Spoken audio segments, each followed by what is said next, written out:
invitar a mi compañero del alma, si es que me permite. Yo quería cantar un dueto con Víctor Hugo, una guarania que me pidieron como de siempre. La primera guarania en mi conocimiento, segundo siento que la guarania de José Asunción Flores y Manuel Ortiz Guerrero. Nerendabeayú sería una guarania dedicada a todos. Y quiero tener el honor de saborear la voz de este joven cantante que es Víctor Hugo de la Sierra.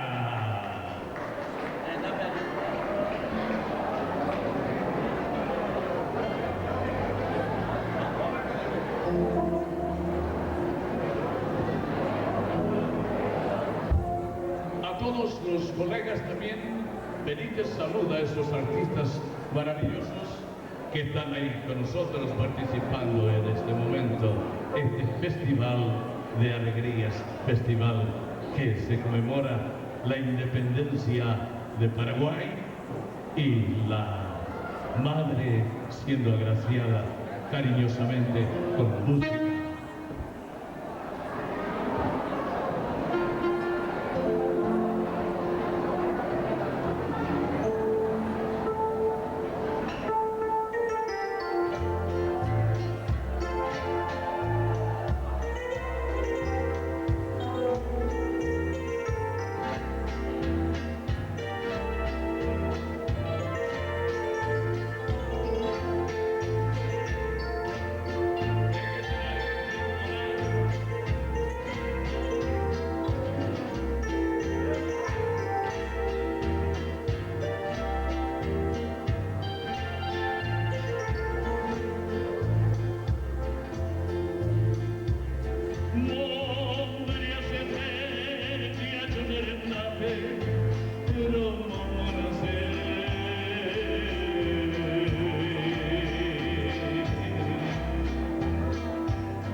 Esperanza mía.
voté